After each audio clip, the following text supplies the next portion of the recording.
Hello everyone. तो जैसा कि आप लोगों को पता है कि हम DSSB teacher in natural science की प्रिपरेशन कर रहे हैं। तो जब सिलेबस देखते हैं हम उसका, तो उसका पहला टॉपिक जो होता है उस चैप्टर में, वो पहला टॉपिक ये होता है effects of current. Effects of current में दो चैप्टर्स इंक्लूड है। क्लास 10th के जो ओल्ड NCERT है उसके क्लास 10th के दो चैप्टर इंक्लूडेड है, चैप्टर 12 और चैप्टर 13। तो आज मैं आपको उस चैप्टर 12 कराऊंगी।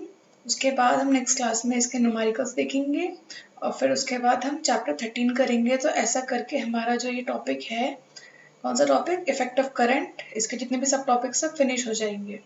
तो फिर स्टार्ट करते हैं अपनी क्लास। तो सबसे पहले देखेंगे हम इलेक्ट्रिक करंट एंड सर्किट के बारे में। तो जो फ्लोइंग वाटर होता है उसमें जो रिवर्स में जो नदियां होती है उसमें जो पानी बहता है उसके अंदर क्या होते हैं, वाटर करंट्स होते हैं। तो जैसे देखा जाए, जो इलेक्ट्रिक चार्ज है जो फ्लो करता है थ्रू कंडक्टर के थ्रू, जो फ्लो करता है या फिर जैसे मेटेलिक वायर है उसके थ्रू फ्लो करता है, तो हम कह सकते हैं कि कंडक्टर के अंदर क्या है, इलेक्ट्रिक करंट अवेलेबल है। क्या है, इलेक्ट्रिक करंट। जैसे कि टॉर्च, आप सब लोगों ने टॉर्च देखी ही होगी, तो उसके अंदर क्या होती है, सेल्स होती हैं। सेल्स होती हैं, बैटरी होती है। जब उनको, जो सेल और बैटरी होती है, जब उनको सही तरीके से लगाते हैं, प्रॉपर ऑर्डर में लगाते हैं कि पॉजिटिव की तरफ पॉजिटिव लगाते हैं, नेगेटिव की तरफ नेगेटिव लगाते हैं, तो उसमें क्या होता है, चार्जेस का फ्लो होता है। और चार्जेस का फ्लो होता है तो क्या करते हैं, इलेक्ट्रिक करंट भी फ्लो करते हैं, जिससे कि क्या होता है, जो टॉर्च बल्ब होती है वो ग्लो करती है। तो यही लिखा हुआ है इसमें, टॉर्च में जो सेल्स होती हैं या फिर बैटरी होती है, जब उनको प्रॉपर ऑर्डर में लगाते हैं तो क्या प्रोवाइड करती है, वो फ्लो ऑफ चार्ज प्रोवाइड करती है और electric current through the torch bulb to glow, जिससे कि जो टॉर्च के बल्ब है वो जल जाए। और जब torch gives light only when it's switch is on, और हमें पता है जब हम टॉर्च लाइट का स्विच ऑन रखेंगे तभी ही वो हमें लाइट प्रोवाइड करेगी, अदरवाइज लाइट प्रोवाइड नहीं करेगी। जो स्विच होता है वो क्या करता है, कंडक्टिंग लिंक होता है, बनाता है किस किस के बीच में, सेल के बीच में और बल्ब के बीच में क्या बनाता है, कंडक्टिंग लिंक बनाता है। जब एक कोई भी इलेक्ट्रिक करंट फ्लो हो रहा है, कंटिन्यूस चल रहा है, क्लोज पाथ है, तो उसको क्या बोलते हैं, इलेक्ट्रिक सर्किट बोलते हैं। कोई भी क्लोज पाथ है उसमें क्या होता है, इलेक्ट्रिक करंट फ्लो कर रहा है, कंटिन्यूसली क्लोज फ्लो कर रहा है, क्लोज पाथ है, तो उसको क्या बोलते हैं, इलेक्ट्रिक सर्किट बोलते हैं। अगर वो सर्किट कहीं से भी टूट गया, तो जो टॉर्च लाइट थी उसका जैसे सर्किट था कि टॉर्च में लाइट फ्लो कर रही है, इलेक्ट्रिक करंट फ्लो कर रहा है तो टॉर्च जल रही है, लेकिन वो सर्किट अगर कहीं से भी टूट गया तो क्या होगा, टॉर्च लाइट बंद हो जाएगी, क्योंकि जो करंट होगा वो फ्लो करना बंद हो जाएगा, बल्ब ग्लो नहीं करेगा, मतलब बल्ब नहीं जलेगा। तो जो इलेक्ट्रिक करंट है, इलेक्ट्रिक करंट को हम कैसे एक्सप्रेस करते हैं, इलेक्ट्रिक करंट को एक्सप्रेस करते हैं कि कितना अमाउंट ऑफ चार्ज फ्लो कर रहा है, किसके अंदर फ्लो कर रहा है, एक पर्टिकुलर एरिया में फ्लो कर रहा है, कितने टाइम में फ्लो कर रहा है। तो उससे हम क्या एक्सप्रेस कर सकते हैं, इलेक्ट्रिक करंट को एक्सप्रेस कर सकते हैं। दूसरे वर्ड्स में हम इसको ये भी कह सकते हैं, it is the rate of flow of electric charges. ये क्या होता है, जो इलेक्ट्रिक चार्ज का फ्लो होता है उसका कितना रेट है, कि मतलब कितने टाइम में और कितने एरिया में वो फ्लो कर रहा है इलेक्ट्रिक करंट, उसको भी हम बोल सकते हैं। जो सर्किट्स होते हैं जिसमें मेटेलिक वायर का यूज करते हैं, उसमें क्या होता है, इलेक्ट्रॉन्स क्या करते हैं, इलेक्ट्रॉन्स चार्जेस का फ्लो करवाते हैं, इलेक्ट्रॉन्स ही होते हैं जिसकी वजह से चार्जेस फ्लो करते हैं। लेकिन उस टाइम पे क्या था, इलेक्ट्रॉन्स को जानते नहीं थे। जब पहली बार इलेक्ट्रिसिटी के बारे में पढ़ा किसी ने या बताया, तब तक इलेक्ट्रॉन्स के बारे में कोई भी नॉलेज नहीं थी किसी को भी। तो इसलिए क्या किया, इलेक्ट्रिक करंट को ही कंसिडर किया कि जो फ्लो ऑफ चार्जेस होते हैं उसके लिए क्या किया, इलेक्ट्रिक करंट को ही कंसिडर किया। फ्लो ऑफ पॉजिटिव चार्जेस के लिए, in the direction of flow of positive charges, direction होता है पॉजिटिव चार्जेस के फ्लो के लिए, उसे कैसे कौन सी डायरेक्शन में ले जाता है, जो इलेक्ट्रिक करंट की डायरेक्शन होती है वहीं पर ही पॉजिटिव चार्ज का डायरेक्शन को माना जाता है, वही सेम होता है। कन्वेंशनली देखा जाए, जो इलेक्ट्रिक सर्किट होता है उसमें जो इलेक्ट्रिक करंट का डायरेक्शन होता है वो क्या होता है, वो ऑपोजिट होता है। किसके ऑपोजिट होता है, वो जो फ्लो ऑफ इलेक्ट्रॉन्स की डायरेक्शन होती है उसके ऑपोजिट माना जाता है, मतलब कि नेगेटिव चार्जेस जो होते हैं वो माना जाता है। अगर कोई नेट चार्ज है Q, चार्ज जो है Q है, सिंबल जो चार्ज है Q होता है, flows across any cross section of a conductor in time t। अगर वो फ्लोज मतलब बह रहा है किसी भी कंडक्टर के अंदर, कितने टाइम में, t टाइम में, तो जो करंट I होगा, करंट जो होगा I इस क्रॉस सेक्शन में देखा जाए तो क्या होगा, उसका formula I equals to Q upon T। क्या होगा formula, I equals to Q upon T। I मतलब करंट, Q मतलब चार्ज और T मतलब time. The SI unit of electric charge is coulomb. जो SI यूनिट होती है इलेक्ट्रिक चार्ज की वो क्या होती है, वो कूलॉम होती है। Which is equivalent to the charge content in nearly 6 × 10⁻18 electrons. जो कूलॉम के कूलॉम जो है वो किसके इक्विवेलेंट होता है, वो इक्विवेलेंट होता है कि 6 × 10⁻18 इलेक्ट्रॉन्स में कितने चार्जेस कंटेन है, ये उसके इक्विवेलेंट होता है। और जो इलेक्ट्रॉन होता है उसके अंदर कितने नेगेटिव चार्ज होता है, कितना होता है 1.6 × 10⁻−19 कूलॉम। कितना होता है 1.6 × 10⁻−19 कूलॉम। अब जो इलेक्ट्रिक करंट होता है उसे हम एक्सप्रेस कैसे करें, उसके लिए एक्सप्रेस करने के लिए भी एक यूनिट है, उस यूनिट का नाम क्या है, एम्पियर। क्या नाम है, एम्पियर है। और उसका नाम एम्पियर किसके नाम पे पड़ा था, फ्रेंच साइंटिस्ट थे, क्या नाम था फ्रेंच साइंटिस्ट का, Andre Marie Ampere. Andre Marie Ampere ने इसका नाम दिया था, एम्पियर इन्हीं के नाम पे लिखा गया था, रखा गया था। तो 1 एम्पियर क्या होता है, 1 एम्पियर होता है flow of 1 coulomb of charge पर सेकेंड। मतलब हर सेकेंड में 1 कूलम ऑफ चार्ज फ्लो कर रहा है, वो क्या होता है, वो होता है 1 एम्पियर। तो हम बोल सकते हैं 1 ampere equals to 1 coulomb upon 1 second की हर सेकेंड में ईच सेकेंड में 1 कूलम चार्ज फ्लो कर रहा है, तो उसको क्या बोलते हैं 1 एम्पियर बोलते हैं। जो स्मॉल क्वांटिटीज होती है करंट की उसको एक्सप्रेस किसने करने के लिए क्या यूज करते हैं, मिली एम्पियर यूज करते हैं। क्या यूज करते हैं, मिली एम्पियर। अब 1 मिली एम्पियर में कितने एम्पियर होते हैं, 1 मिली एम्पियर में 10⁻³ एम्पियर होते हैं। और माइक्रो एम्पियर में क्या होते हैं, माइक्रो एम्पियर में होते हैं 10⁻6 एम्पियर। मिली एम्पियर में 10⁻³ एम्पियर और माइक्रो एम्पियर में 10⁻6 एम्पियर। अब एक इंस्ट्रूमेंट होता है एमीटर, वो क्या मेजर करता है, वो मेजर करता है सर्किट के अंदर इलेक्ट्रिक करंट कितना फ्लो कर रहा है, वो मेजर करता है। कौन सा इंस्ट्रूमेंट, एमीटर मेजर करता है। और जो एमीटर होता है ये ऑलवेज सर्किट में किस डायरेक्शन में, मतलब कैसे कनेक्टेड होता है, ये सीरीज में कनेक्ट होता है, जिससे कि क्या होता है करंट को इजीली मेजर कर सके। लिखा हुआ है it is always connected in series in a circuit. Circuit के अंदर हमेशा क्या होता है, ये सीरीज में कनेक्ट होता है, जिससे कि हम करंट को अच्छे से मेजर कर सके। अब एक डायग्राम दिया हुआ है इलेक्ट्रिक सर्किट का, जिसके अंदर क्या है, सेल है, इलेक्ट्रिक बल्ब है, एमीटर है, प्लग की है। देखिए ये सेल है, ये की है, ये एमीटर है, ये बल्ब है और ये क्या है, ये इलेक्ट्रिक करंट। आई को हम करंट से डिनोट करते हैं, सॉरी करंट को हम आई से डिनोट करते हैं। नोट करेंगे हम कि जो इलेक्ट्रिक करंट है जो सर्किट में फ्लो करता है वो कहाँ से फ्लो करता है, वो पॉजिटिव टर्मिनल से। जो पॉजिटिव टर्मिनल होता है सेल का, ये पॉजिटिव टर्मिनल है सेल का, ऐसे करके पॉजिटिव टर्मिनल से नेगेटिव टर्मिनल की तरह क्या करता है, ये फ्लो करता है, क्या इलेक्ट्रिक करंट फ्लो करता है। अब वायर के अंदर चार्जेस का फ्लो कैसे होता है वो देखेंगे कि जो मेटल है वो इलेक्ट्रिसिटी को कंडक्ट कैसे करता है, कैसे करता है, जो मेटल होता है वो इलेक्ट्रिसिटी को कंडक्ट कैसे करता है। तो हम लोगों को ये लगता है कि बहुत ही लो एनर्जी इलेक्ट्रॉन होता है, उसका मतलब बहुत ज़्यादा डिफिकल्टी होती होगी कि सॉलिड कंडक्टर से पास होने में बहुत ज़्यादा डिफिकल्टी होती होगी।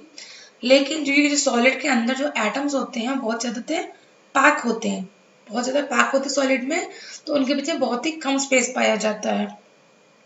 लेकिन ऐसे देख सकते हैं हम कि जो इलेक्ट्रॉन्स होते हैं वो इजीली ट्रेवल कर सकते हैं, परफेक्ट सॉलिड क्रिस्टल के थ्रू इजीली ट्रेवल कर सकते हैं स्मूथली। और ऑलमोस्ट अगर वो खाली पे वैक्यूम है वहां पर भी वो फ्लो कर सकते हैं। तो जो मोशन होता है इलेक्ट्रॉन्स का किसी कंडक्टर के अंदर वो बहुत ही डिफरेंट होता है किससे, जब एम्प्टी स्पेस में मतलब खाली स्पेस में चार्जेस फ्लो करें उससे वो बिल्कुल डिफरेंट होता है। जब कोई स्टैटिक करंट है वो फ्लो करता है कंडक्टर के थ्रू, तो जो इलेक्ट्रॉन्स होते हैं उसके अंदर वो कैसे मूव करते हैं, वो एवरेज ड्रिफ्ट स्पीड से मूव करते हैं, मूवमेंट करते हैं। तो हम जो ड्रिफ्ट स्पीड होती है इलेक्ट्रॉन्स का एक टिपिकल कॉपर वायर के लिए जिसके अंदर क्या है स्मॉल करंट है, तो वो क्या होता है उसकी ड्रिफ्ट स्पीड क्या होती है, बहुत ही छोटी होती है, बहुत ही छोटी सी होती है, बहुत ही कम होती है। किस ऑर्डर में होती है, 1 मिलीमीटर पर सेकेंड के ऑर्डर में वो होती है drift speed. How is it then that an electric bulb lights up as soon as we turn the switch on. जब हम अपने घर की या फिर कहीं की भी स्विच ऑन करते हैं तो क्या होता है, लाइट इलेक्ट्रिक बल्ब होता है वो जल जाता है। वो क्यों जल जाता है, वो कैसे जल जाता है। ऐसा नहीं होता है कि जब करंट तभी स्टार्ट होता है जब इलेक्ट्रॉन एक टर्मिनल से दूसरे टर्मिनल की तरफ पहुंचे, मतलब फिजिकली एक टर्मिनल से दूसरे टर्मिनल की तरफ पहुंचेगा तभी ही करंट फ्लो करेगा, तभी ही इलेक्ट्रिक बल्ब जलेगा। लेकिन ऐसा नहीं होता है। इसमें क्या यूज होता है, इसमें मतलब फिजिकल ड्रिफ्ट होता है इलेक्ट्रॉन्स का। ये बहुत ही स्लो प्रोसेस होती है। लेकिन जो एग्जैक्ट मैकेनिज्म होता है करंट फ्लो का, मतलब मुझे लगता है कि बहुत ही स्लो प्रोसेस होगी, कि बहुत धीरे धीरे करंट, बहुत धीरे धीरे क्या होगा, इलेक्ट्रॉन्स फ्लो करेंगे, जिससे कि क्या लाइट जलेगी। लेकिन ऐसा तो नहीं होता, हम एकदम से लाइट का बट मतलब स्विच ऑन करते हैं तुरंत लाइट जल जाती है। तो इसमें क्या होता है, ये जो प्रोसेस होता है करंट फ्लो का, ये बहुत ही फास्ट होता है। जो एग्जैक्ट स्पीड ऑफ लाइट होती है उसके क्लोज होता है, इतनी फास्ट होता है, क्योंकि आप लोगों ने ऑब्जर्व भी किया होगा। अब हम इलेक्ट्रिक पोटेंशियल देखेंगे और पोटेंशियल डिफरेंस देखेंगे। तो जो चार्जेस होते हैं वो कॉपर वायर के अंदर खुद ही, ऐसा नहीं है खुद ही फ्लो कर रहे हैं। जैसे कि जो वाटर होता है परफेक्टली हॉरिजॉन्टल ट्यूब में होता है, वो खुद ही फ्लो नहीं करेगा, आपने देखा भी होगा। अगर किसी पाइप का एक ट्यूब आपके ऊपर है, हाई लेवल पे है, तो उससे जैसे कि आपने ऊपर टैप में लगा दिया, नीचे बकेट है, तो वो जल्दी जल्दी भर जाएगा। क्यों? क्योंकि उसमें प्रेशर डिफरेंस होता है। तो ऐसे ही जब फ्लो ऑफ चार्जेस होता है कंडक्टिंग मेटेलिक वायर के अंदर, तो ग्रेविटी का कोई रोल नहीं होता इसमें। ग्रेविटी का कोई रोल नहीं होता इसमें। इलेक्ट्रॉन्स कब मूव करते हैं, जब किस चीज का डिफरेंस होता है, इलेक्ट्रिक प्रेशर का डिफरेंस होता है, जिसको क्या बोलते हैं, पोटेंशियल डिफरेंस भी बोलते हैं। कंडक्टर में होता है जब डिफरेंस, तभी क्या होता है, फ्लो ऑफ चार्जेस होता है। तो जो डिफरेंस होता है पोटेंशियल का, वो कैसे प्रोड्यूस होता है, एक बैटरी के थ्रू प्रोड्यूस होता है, जिसके अंदर क्या होता है, एक या एक से ज्यादा इलेक्ट्रिक सेल्स प्रेजेंट होती है। तो जो सेल के अंदर केमिकल एक्शन होता है वो क्या जनरेट करता है, वो जनरेट करता है पोटेंशियल डिफरेंस। पोटेंशियल डिफरेंस को जनरेट करता है अक्रॉस द जो टर्मिनल, सेल के टर्मिनल्स होते हैं वहां पर क्या करता है, वो पोटेंशियल डिफरेंस को जनरेट करता है। वो भी तब भी जबकि उसमें से कोई भी करंट निकल ना रहा हो, कोई भी करंट कहीं भी यूज ना हो रहा हो, तब भी क्या होता है, पोटेंशियल डिफरेंस जनरेट होता है। जब किसी सेल को कनेक्ट करते हैं, किसी में कंडक्टिंग सर्किट एलिमेंट में कनेक्ट करते हैं, तो जो पोटेंशियल डिफरेंस होता है वो क्या करता है, चार्ज को क्या करता है, मोशन में ले आता है कंडक्टर के अंदर, जिससे मोशन में आएगा तो क्या होगा, इलेक्ट्रिक करंट प्रोड्यूस होता है। अगर हमें किसी भी इलेक्ट्रिक सर्किट के अंदर करंट को मेंटेन करके रखना है, तो क्या करना पड़ता है कि जो सेल होती है उसको, उसके अंदर जो केमिकल एनर्जी होती है उसको एक्सपेंड करना पड़ता है। सेल के अंदर केमिकल एनर्जी होती है, जिसकी वजह से तो ये जो सेल है हम किसी रिमोट वगैरह में लगाते हैं तभी चलती है, क्योंकि इसके अंदर क्या होती है, केमिकल एनर्जी होती है सेल के अंदर, बैटरीज के अंदर। हम इलेक्ट्रिक पोटेंशियल डिफरेंस को कैसे डिफाइन कर सकते हैं, दो पॉइंट्स के बीच में।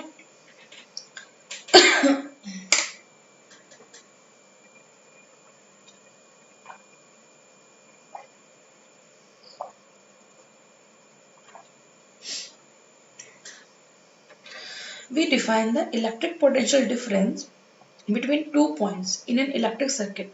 किसी भी इलेक्ट्रिक सर्किट के अंदर जो 2 पॉइंट्स दे रखे हैं उसके बीच में जो इलेक्ट्रिक पोटेंशियल डिफरेंस है वो कैसे निकालते हैं, कि जो वर्क डन होता है, जितना काम किया गया है किस चीज के लिए, एक यूनिट चार्ज को मूव करने के लिए, एक पॉइंट से दूसरे पॉइंट की तरफ मूव करने के लिए। तो क्या बोल सकते हैं, पोटेंशियल डिफरेंस बिटवीन 2 पॉइंट्स क्या होता है, कितना वर्क डन हुआ अपॉन में चार्ज। तो पोटेंशियल डिफरेंस का सिंबल होता है V equals to work done upon में चार्ज W बाय Q।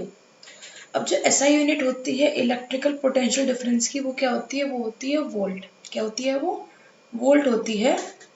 उसका नाम किसके ऊपर रखा गया था, एलेसेंड्रो वोल्टा के ऊपर रखा गया था, जो कि क्या थे, ये एक इटालियन फिजिसिस्ट थे, उनके नाम पर इसका नाम रखा गया। अब जो 1 वोल्ट होता है, 1 वोल्ट होता है पोटेंशियल डिफरेंस होता है। किस किस के बीच में पोटेंशियल डिफरेंस होता है, जो करंट कैरिंग कंडक्टर के 2 पॉइंट्स होते हैं उनके बीच में जो डिफरेंस होता है वो क्या होता है, 1 वोल्ट होता है। जब 1 जूल काम किया गया किस चीज के लिए, 1 कूलम चार्ज को एक पॉइंट से दूसरे पॉइंट की तरफ मूव करने के लिए, तो हम कह सकते हैं कि 1 volt equals to 1 joule upon 1 coulomb. तो 1 volt equals to 1 joule per coulomb भी बोल सकते हैं। अब जो पोटेंशियल डिफरेंस है उसे मेजर करने के लिए इंस्ट्रूमेंट का यूज होता है। कौन सा इंस्ट्रूमेंट का यूज होता है, वोल्ट मीटर का यूज होता है। अब जो वोल्ट मीटर होता है उसे हम कैसे लगाते हैं, हमेशा पैरेलल में लगाते हैं इसको अक्रॉस द पॉइंट्स। जहां पर हमें पोटेंशियल डिफरेंस मेजर करना है वहां पर क्या करते हैं, वोल्ट मीटर को क्या करते हैं, पैरेलली कनेक्ट करते हैं।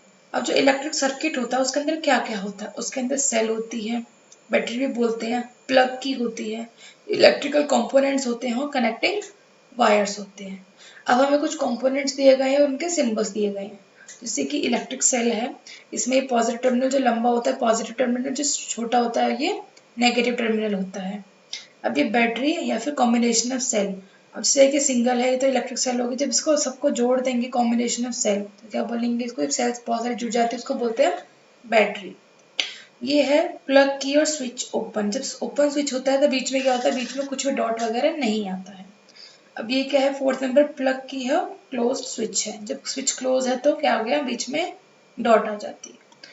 वायर जॉइंट में सिंबल ऐसा होता है वायर जॉइंट में। अब जब वायर क्रॉस करते हैं बिना ज्वाइन किए तो हम ऐसा सिंबल बनाते हैं। इलेक्ट्रिक बल्ब को हम दो तरीके से बना सकते हैं, ऐसे भी बना सकते हैं या फिर ऐसे भी बना सकते हैं क्रॉस करके।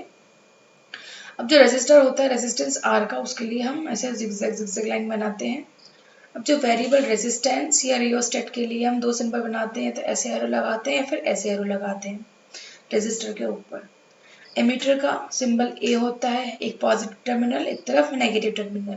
वोल्ट मीटर का सिंबल वी होता है, एक तरफ पॉजिटिव टर्मिनल और एक तरफ नेगेटिव टर्मिनल। अब जो नाइक्रोम होता है, नाइक्रोम एलॉय होता है, किस किस का एलॉय होता है ये निकल, क्रोमियम, मैंगनीज और आयरन मेटल्स का किस क्या होता है, ये एलॉय होता है, किस किस का, निकल, क्रोमियम, मैंगनीज और आयरन मेटल्स का। अब जो ये वी ग्राफ है ये क्या है, स्ट्रेट लाइन है। ये देखिए वी मतलब पोटेंशियल डिफरेंस, आई मतलब करंट, ये देखिए स्ट्रेट लाइन है। ये कहाँ से पास हो रहा है, ओरिजिन ऑफ द ग्राफ है यहाँ से पास हो रहा है, तो हम कह सकते हैं जो वी आई है एक कांस्टेंट रेशो है। जैसे जैसे इलेक्ट्रिक करंट बढ़ेगा वैसे वैसे पोटेंशियल डिफरेंस भी बढ़ रहा है। तो ये क्या है, वी आई ग्राफ किसका है, ये नाइक्रोम वायर का है। किसका है ये, नाइक्रोम वायर का है। एग्जाम में पूछ लेते हैं जो V I graph nichrome wire के लिए वो कैसा होता है, वो एक स्ट्रेट लाइन होता है क्योंकि कांस्टेंट रेशो होता है। इसमें स्ट्रेट लाइन का मतलब ये होता है जब जैसे करंट बढ़ रहा है थ्रू अ वायर तो पोटेंशियल डिफरेंस भी बढ़ रहा है लीनियरली। तो क्या है, ये ओम्स लॉ है। क्या है ये, ओम्स लॉ। अब 1827 में एक जर्मन फिजिसिस्ट थे, कौन से, जॉर्ज साइमन ओम। उन्होंने एक रिलेशनशिप फाइंड आउट किया, क्या रिलेशन किस किस के बीच में, करंट के बीच में, करंट के बीच में जो क्या कर रहा था, फ्लो कर रहा था एक मेटेलिक वायर के अंदर, और जो पोटेंशियल डिफरेंस था, जो टर्मिनल्स के बीच में पोटेंशियल डिफरेंस था उसका। तो जो पोटेंशियल डिफरेंस V होता है किसके बीच में, जो मेटेलिक वायर के बीच में जो पोटेंशियल डिफरेंस होता है वो किसके डायरेक्टली प्रोपोर्शनल होता है, वो करंट के डायरेक्टली प्रोपोर्शनल होता है, और जिसका टेम्परेचर होता है वो सेम रहता है। तो इसको क्या बोलते हैं, ओम्स लॉ बोलते हैं। डायरेक्टली बोला जाए तो V equals to I R. जैसे जो वो है पोटेंशियल डिफरेंस है वो डायरेक्टली प्रोपोर्शनल किसके है, करंट के है। तो V अपॉन आई क्या हो जाएगा, कांस्टेंट हो जाएगा, और V upon I equals to R हो गया। तो V equals to I R. अब जो R है वो कांस्टेंट होता है किसके लिए, कोई मेटेलिक वायर है उसके लिए कांस्टेंट होता है किसी भी गिवन टेम्परेचर पर। इसको क्या बोलते हैं, इसको बोलते हैं रेजिस्टेंस। R मतलब रेजिस्टेंस, V मतलब पोटेंशियल डिफरेंस, I मतलब करंट और R मतलब resistance. It is the property of a conductor to resist the flow of charge through it. Conductor की प्रॉपर्टी होती है कि जो फ्लो ऑफ चार्जेस को रेजिस्ट कर सके, और इसकी जो एसआई यूनिट होती है वो क्या होती है, ओम होती है। किसकी एसआई यूनिट, रेजिस्टेंस की एसआई यूनिट क्या होती है, ओम होती है। और इसको ग्रीक लेटर से रिप्रेजेंट करते हैं, कौन सा ग्रीक लेटर है, ये ओम है, ये इसको ओम ऐसे बनाते हैं। अकॉर्डिंग टू ओम्स लॉ, जैसे V equals to I R होता है तो R equals to V upon I भी आप लिख सकते हैं इसको, जैसे V equals to I R है, R को यहाँ पर लिया तो V अपॉन आई हो जाएगा। अगर जो पोटेंशियल डिफरेंस है कंडक्टर के टू एंड्स के बीच में, जो पोटेंशियल डिफरेंस है वो 1 वोल्ट है ना, और करंट जो है क्या है 1 एम्पियर है, तो जो रेजिस्टेंस होगा कंडक्टर का वो क्या होगा, 1 ओम होगा। तो फिर जो 1 ओम होगा वो क्या हो गया, 1 वोल्ट अपॉन में 1 एम्पियर। कैसे, जब हमने फॉर्मूला निकाला R equals to V upon I के अकॉर्डिंग, क्योंकि रेजिस्टेंस का सिंबल ओम, V का वोल्ट, I को ampere. I equals to V upon R भी इसको हम लिख सकते हैं। इस V equals to I R है, इसी को आप घुमा फिरा के I equals to V R लिख सकते हैं। तो जो करंट होता है रेजिस्टर के अंदर क्या होता है, ये इनवर्सली प्रोपोर्शनल होता है किसके, रेजिस्टेंस के। क्योंकि जैसे कि हमने इसको I equals to V upon में R लिखा था, हमें पता है कि I और R क्या है, इनवर्सली प्रोपोर्शनल है। तो हम कह सकते हैं जब रेजिस्टेंस को डबल करेंगे तो करंट क्या होगा, आधा हो जाएगा, क्योंकि क्या है, ये इनवर्सली प्रोपोर्शनल है। हमें देखा गया है बहुत से प्रैक्टिकल केसेस में कि ज़रूरी होता है करंट को, इलेक्ट्रिक सर्किट के अंदर जो करंट होता है उसको इंक्रीज करना और कभी कभी डिक्रीज करना। अब एक कंपोनेंट होता है जो करंट को रेगुलेट करने के काम आता है, उसका जो वोल्टेज सोर्स होता है उसको बिना चेंज किए उसके करंट को रेगुलेट कर सकता है। उस कंपोनेंट का नाम क्या, उस कंपोनेंट का नाम है वेरिएबल रेजिस्टेंस। क्या नाम है, वेरिएबल रेजिस्टेंस। अब जो इलेक्ट्रिक सर्किट होता है उसके अंदर एक डिवाइस होता है, क्या डिवाइस का नाम क्या है, रियोस्टेट। रियोस्टेट का काम क्या होता है, रियोस्टेट क्या करता है, जो सर्किट के अंदर रेजिस्टेंस होता है उसको चेंज करने के लिए किसका का यूज होता है, रियोस्टेट का यूज होता है। हमने ऑब्जर्व किया जो करंट होता है वो डिफरेंट कंपोनेंट्स के लिए डिफरेंट होता है, लेकिन वो डिफरेंस क्यों होता है, कई कई कंपोनेंट्स क्या होते हैं, ये इजी पाथ को फॉलो करते हैं जिससे कि क्या हुआ, इलेक्ट्रिक करंट इजीली फ्लो कर जाए, और कई कई क्या होता है, रेजिस्ट करते हैं कि इजी पाथ उनको नहीं मिल पाता है। तो जब इलेक्ट्रिक सर्किट के अंदर जब इलेक्ट्रॉन्स का मोशन होता है तो क्या बनता है, इलेक्ट्रिक करंट फ्लो करता है। तो जो इलेक्ट्रॉन्स होते हैं वो कम्प्लीटली फ्री नहीं होते हैं कि वो कंडक्टर के अंदर इजीली फ्रीली मूव कर पाए, ऐसा नहीं होता है। इनमें क्या होता है, अट्रैक्शन होता है एटम्स के बीच में, जिसकी वजह से क्या करते हैं, ये मूव करते हैं। तो जो मोशन होता है इलेक्ट्रॉन्स का, इसे कैसे रिटार्ड करते हैं, रेजिस्टेंस के थ्रू इसको रिटार्ड कम किया जा सकता है। कोई कंपोनेंट है, कोई साइज, किसी साइज का कंपोनेंट दिया गया है, इसके में क्या है, लो रेजिस्टेंस ऑफर करता है, लो रेजिस्टेंस होता है तो क्या बोलते हैं, तो गुड कंडक्टर बोला जाता है।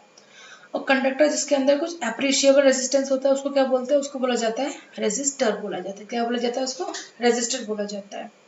अब कोई कंपोनेंट है जिसका आइडेंटिकल साइज है, जिसमें क्या है, हाई रेजिस्टेंस ऑफर करता है, तो उसको क्या बोलते हैं, उसको बोलते हैं पुअर कंडक्टर बोलते हैं।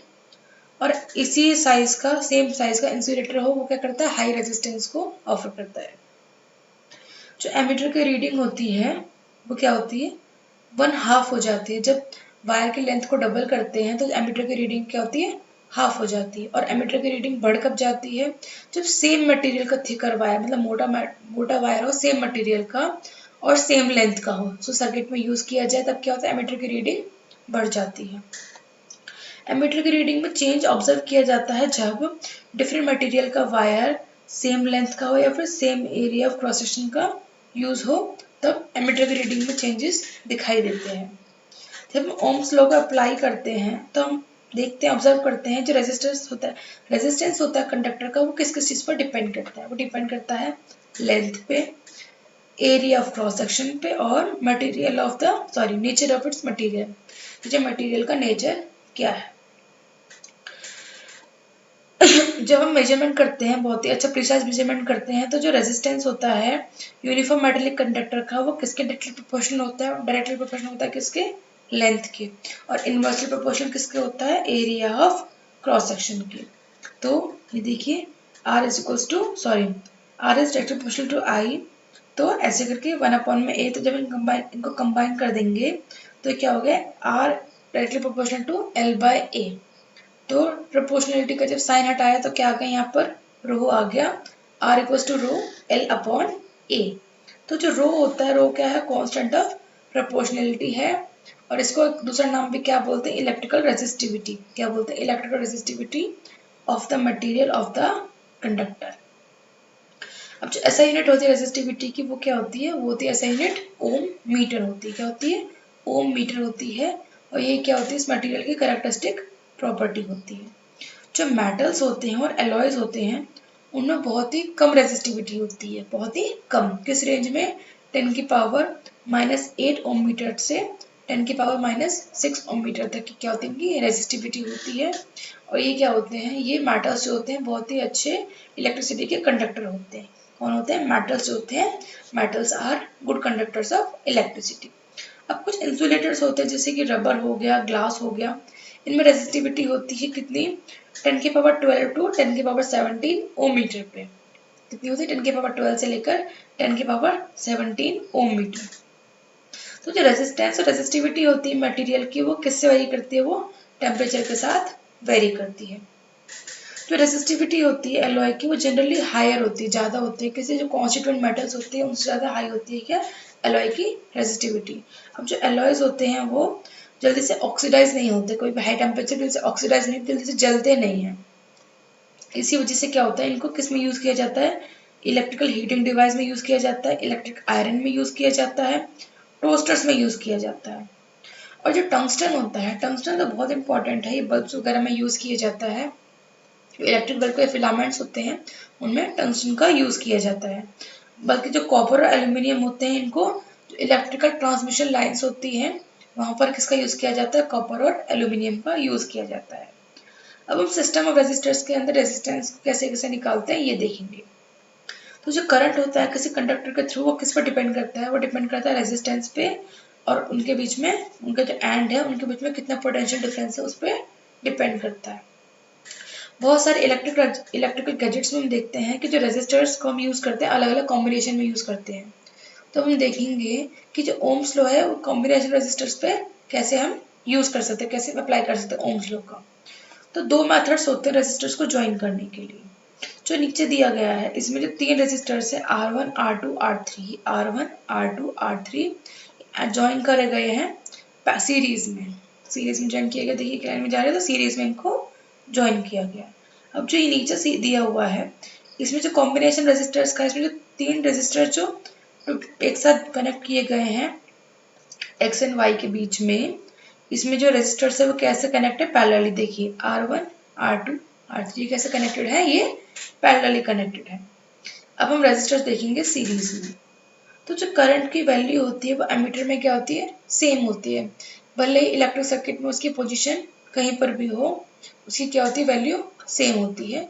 जब जो नंबर रेजिस्टर्स को हम क्या किसमें सर्किट में कैसे फॉर्मेट में लगाते हैं, सीरीज में कनेक्ट करते हैं, तब जो वैल्यू करंट होती है क्या होती है, एमीटर की सेम होती है। अब जो पोटेंशियल डिफरेंस V होता है वो किसके इक्वल होता है, वो सम ऑफ पोटेंशियल डिफरेंस, किस चीज के, sum of potential difference V1, V2 and V3। तो क्या है ये V1, V2, V3 क्या है, टोटल पोटेंशियल डिफरेंस है किसका, कॉम्बिनेशन रेजिस्टर्स का, जो कि किस में है, सीरीज में है। इसको निकालने के लिए क्या होगा, is equal to sum of potential difference across the individual resistors. अलग रेजिस्टर्स के बीच में जब सम ऑफ पोटेंशियल डिफरेंस निकालेंगे तो इससे ये निकल जाएगा। तो क्या होता है ये, V equal to V1 plus V2 plus V3। अब जो इलेक्ट्रिक सर्किट होता है इसमें जो I है, इसको माना जो I है वो करंट है सर्किट में। तो जो करंट है हर एक रेजिस्टर में क्या है, वो भी I होगा।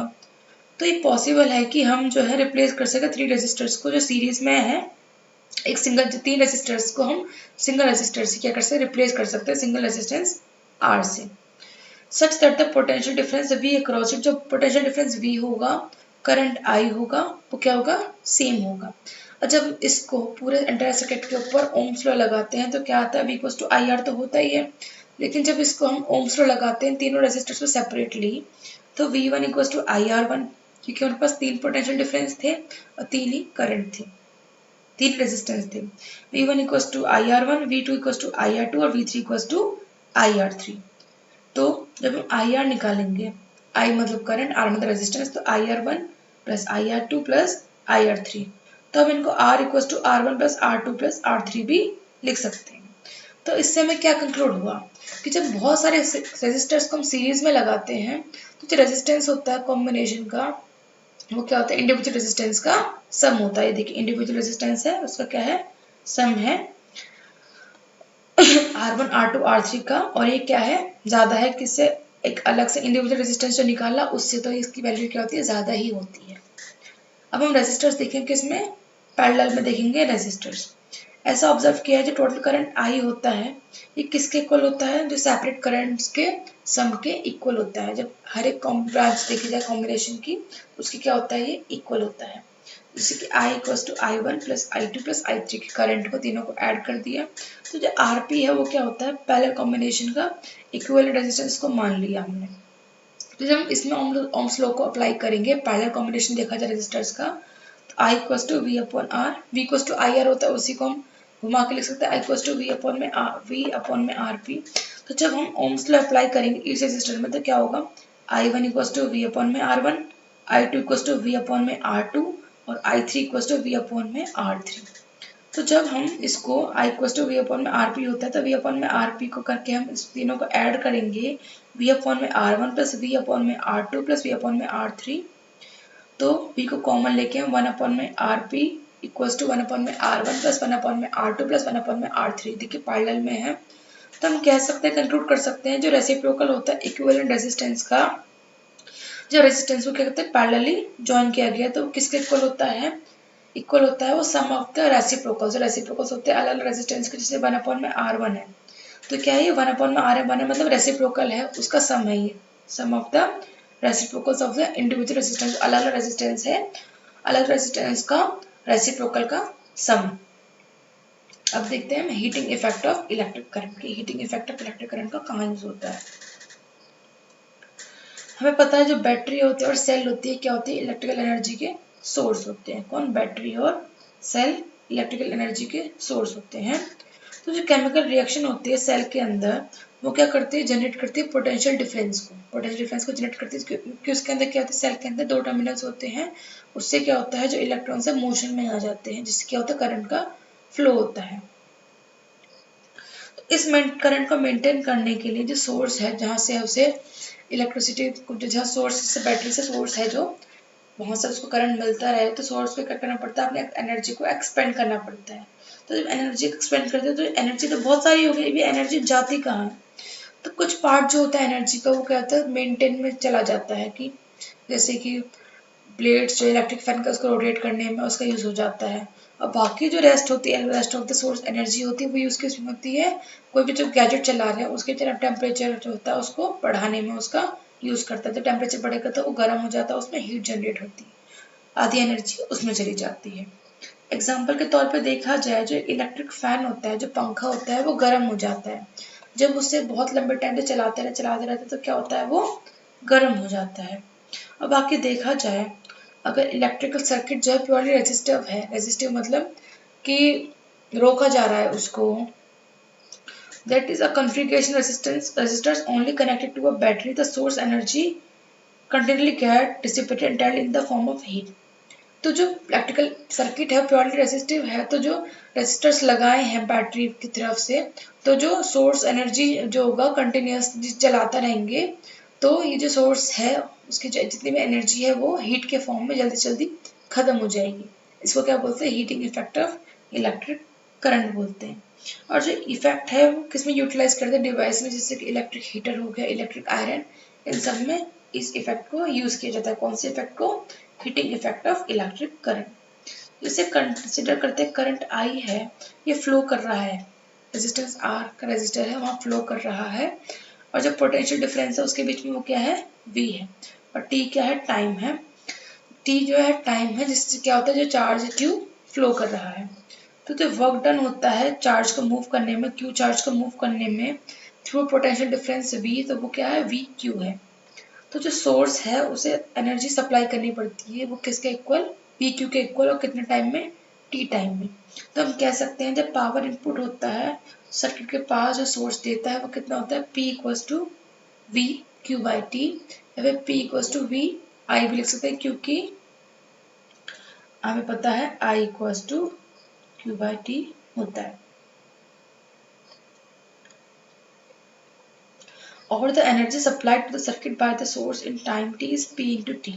जो एनर्जी सप्लाई की जाती है सर्किट में सोर्स के थ्रू टाइम में टी में, तो वो कितनी होती है, पी इंटू टी होता है। इसको हम P equals to V I T भी लिख सकते हैं। उस एनर्जी का क्या होता है, जो सोर्स को एक्सपेंड करती है, ये एनर्जी क्या होती है, ये यूज हो जाती है रेजिस्टर्स के अंदर एज हीट। जैसे कोई स्टैटिक करंट है आई, उसमें क्या होता है, हीट प्रोड्यूस हो रही है, कितनी हीट, एच हीट प्रोड्यूस हो रही है, कितने टाइम में, टी टाइम में, तो हम बोल सकते हैं H equals to V I T. क्या बोल सकते हैं उसको हम, H equals to V I T. जब हम ओम्स लॉ को अप्लाई करते हैं तो हमें क्या मिलता है, हमें मिलता है H equals to I square R T. क्या मिलता है, H equals to I square R T.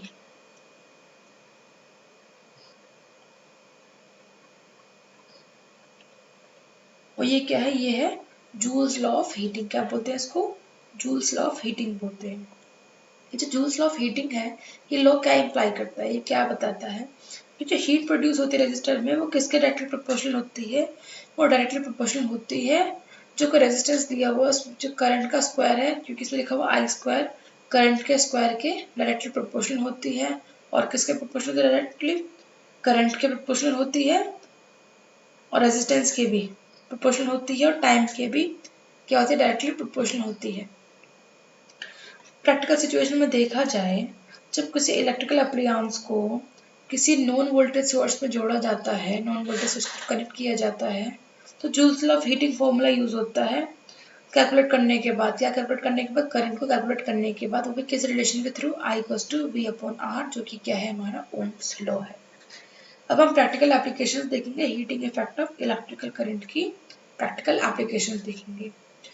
तो जो हीट का जनरेशन होती है, हीट जनरेट होती है कंडक्टर के अंदर, ये क्या है, इलेक्ट्रिक करंट के लिए बहुत ज़रूरी है।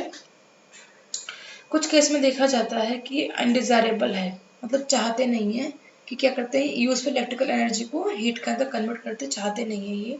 लेकिन इलेक्ट्रिकल सर्किट्स में क्या होते हैं, जो अनअवॉइडेबल हीटिंग क्या करती है, मतलब जो हीट को अवॉइड नहीं कर सकते, वो क्या करते हैं, कंपोनेंट्स की टेम्परेचर को इंक्रीज कर देती है, उनकी प्रॉपर्टीज को भी चेंज कर सकती है। ऐसे देखा जाए तो heating effect of electric current के बहुत सारे यूजफुल एप्लीकेशंस हैं, जैसे कि इलेक्ट्रिक लॉन्ड्री आयरन में, इलेक्ट्रिक टोस्टर में, इलेक्ट्रिक ओवन में, इलेक्ट्रिक केटल में और इलेक्ट्रिक हीटर में। इन सब में क्या यूज करते हैं, heating effect of electric current का यूज करते हैं, क्योंकि किसके बेस है ये, जूल्स हीटिंग पे ये बेस है। अब जो इलेक्ट्रिक हीटिंग होती है, इसका यूज लाइट को प्रोड्यूस करने में भी किया जाता है, जैसे कि किसमें, इलेक्ट्रिक बल्ब में इसका यूज किया जाता है। इलेक्ट्रिक बल्ब के अंदर जो फिलामेंट होता है, ये ज़्यादा से ज़्यादा हीट को अपने अंदर रिटेन कर सकता है, जितने तक पॉसिबल हो सके। ज़्यादा हीट इसके अंदर रहेगी, रिटेन करके रखेगा, तो बहुत ज़्यादा गर्म हो जाएगा, लाइट को एमिट करेगा। और ये मतलब इतने हाई टेम्परेचर पे भी ये मेल्ट नहीं होना चाहिए। मेल्ट नहीं होना चाहिए तो उसके लिए इसको ऐसा ही मटेरियल चाहिए टंगस्टन को, जिससे कि क्या हो, ये मेल्ट ना हो। उसके लिए एक स्ट्रॉन्ग मेटल होता है, जिसका क्या होता है, बहुत ज़्यादा हाई मेल्टिंग पॉइंट होता है, किसका, टंगस्टन का। टंगस्टन का मेल्टिंग पॉइंट कितना होता है, 3380 डिग्री सेल्सियस क्या होता है, टंगस्टन का मेल्टिंग पॉइंट होता है। ये एग्जाम में पूछ लेते हैं कि जो टंगस्टन है या फिर फिलामेंट, बल्ब का फिलामेंट, वो कौन से मेटल से बना होता है, वो टंगस्टन से बना होता है, जिसका मेल्टिंग पॉइंट कितना होता है, 3380 डिग्री सेल्सियस होता है। इसका यूज कहाँ किया जाता है, बल्ब के फिलामेंट को बनाने में इसका यूज किया जाता है। और जो फिलामेंट होता है, उसको लाइट से जितना ज़्यादा हो सके वो आइसोलेट किया जाता है, किसका यूज करके, इंसुलेटिंग सपोर्ट का यूज करते, इसको थर्मली हीट से आइसोलेट करके रखा जाता है। जो बल्ब्स है वो यूजुअली फिल किससे होते हैं, वो केमिकली इनएक्टिव नाइट्रोजन और आर्गन गैस से ये फिल किए जाते हैं, जिससे कि फिलामेंट की लाइफ को बड़ा कर सके। किससे फिल होते हैं, एग्जाम में पूछ लेते हैं, जो बल्ब्स होते हैं वो किससे फिल होते हैं, इनएक्टिव नाइट्रोजन से और आर्गन गैस से ही फिल होते हैं। जो मोस्ट ऑफ द पावर होती है जो फिलामेंट कंज्यूम करता है, ये कैसे दिखाई देती है, हीट की तरह दिखाई देती है। लेकिन जो बहुत ही थोड़ा सा पार्ट होता है, जो लाइट इसमें से रेडिएट होती है, इससे थोड़ा सा पार्ट होता है। एक और एप्लीकेशन है जूल्स हीटिंग की, जो फ्यूज हमारे इलेक्ट्रिक सर्किट्स में, हमारे घरों में यूज होते हैं। इलेक्ट्रिक सर्किट्स में फ्यूज होते हैं, हमारे घरों में या बिल्डिंग्स में बहुत जगह पे फ्यूजेस का यूज होते हैं। ये क्या करते हैं, सर्किट को बचाते हैं, अप्लायंसेस को बचाते हैं। जब जैसे ही हाई इलेक्ट्रिक करंट आएगा, तो मतलब कि जो भी इलेक्ट्रिक कंपोनेंट्स है उस पर डैमेज ना हो, वो खराब ना हो। तो फ्यूज जो होता है उसको डिवाइस के अंदर कैसे रखा जाता है, सीरीज फॉर्मेट में रखा जाता है। इसमें क्या होता है, पीस ऑफ वायर होते हैं, जो किससे बने होते हैं, मेटल से या फिर किसी एप्रोप्रिएट मेल्टिंग पॉइंट वाले एलॉय से बने होते हैं, जैसे कि एल्यूमिनियम, कॉपर, आयरन, लेड। इनसे क्या होता है, ये बना होता है जो फ्यूज होता है। अगर करंट जो है स्पेसिफाई वैल्यू से ज़्यादा होगा, जो कोई वैल्यू दी हुई है उससे ज़्यादा हो गया सर्किट के अंदर, तो जो टेम्परेचर है, जो फ्यूज वायर का टेम्परेचर है, वो भी क्या हो जाएगा, बढ़ जाएगा।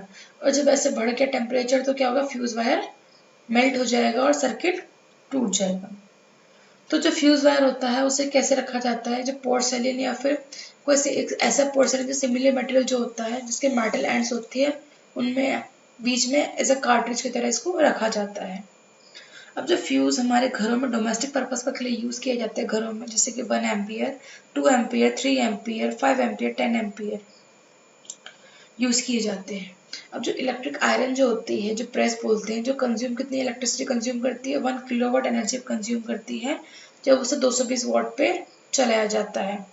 तो करंट कितना यूज होता है, 1000 अपॉन में 220 एम्पियर कितना हो गया, 4.54 एम्पियर फ्लो करेगा सर्किट के अंदर। तो उस केस में क्या यूज़ किया जाना चाहिए, ज़्यादा फ्यूज़, इससे ज़्यादा मतलब 4.54 एम्पियर वैल्यू है तो उससे बड़ा हमें एम्पियर का फ्यूज़, उससे ज़्यादा वैल्यू का फ्यूज़ यूज़ करना चाहिए, तो हमें 5 एम्पियर का फ्यूज़ ऐसे में यूज़ करना चाहिए। अब इलेक्ट्रिक पावर क्या होता है, जो रेट ऑफ डूइंग वर्क, काम करने का जो रेट होता है उसको क्या बोलते हैं, उसको पावर बोलते हैं। इसको rate of consumption of energy भी बोला जाता है।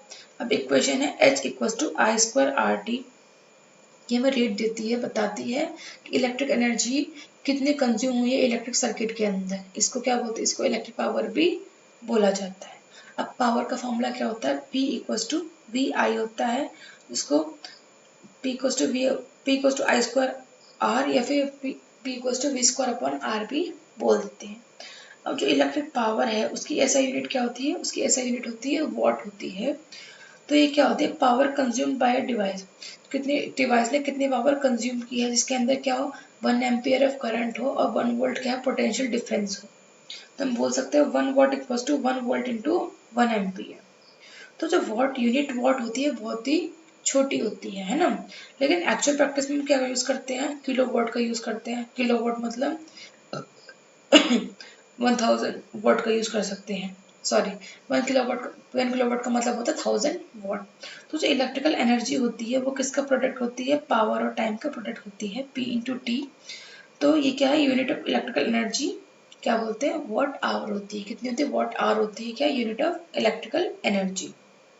तो जो 1 वॉट आवर होती है वो क्या होती है, जब 1 वॉट पावर का 1 आवर तक यूज किया जाए तो वो क्या होती है, 1 वॉट आवर होती है।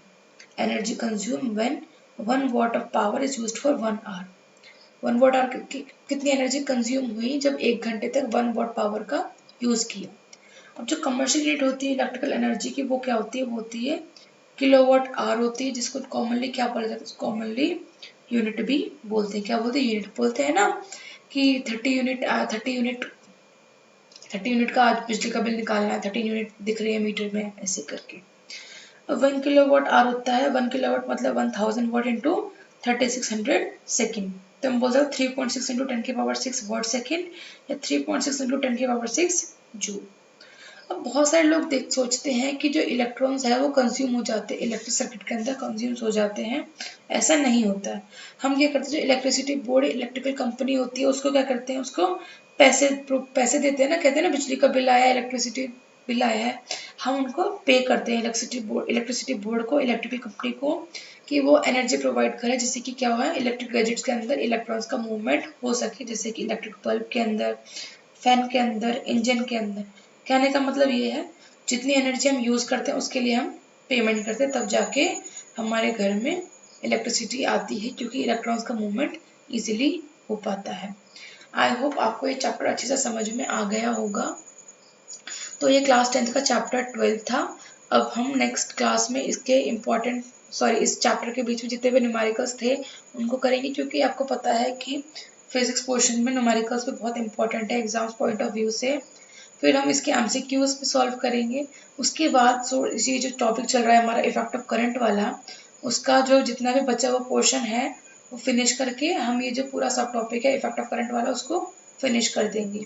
और आपको कुछ भी समझ में ना आया हो तो आप मुझसे पूछ सकते हैं। इनके जितने भी मैंने आपको फॉर्मूले बताए हैं आप उनको अच्छे से लर्न कर लीजिएगा, जिससे कि लर्न करने के बाद आपको न्यूमेरिकल सॉल्व करने में बिल्कुल भी टाइम नहीं लगेगा। और ये चैप्टर बहुत ही इजी है। क्वेश्चंस में मोस्टली रेजिस्टर्स निकालने के लिए बोलते हैं, सीरीज में रेजिस्टर्स होते हैं तो कैसे इलेक्ट्रिकल करंट निकालते हैं या वोल्टेज निकालते हैं, ये एग्जाम में पूछ सकते हैं। तो आपको नॉर्मली ओम्स लॉ याद होना चाहिए, V equals to I R. तो मिलते हैं नेक्स्ट क्लास में इस चैप्टर के न्यूमेरिकल्स के साथ।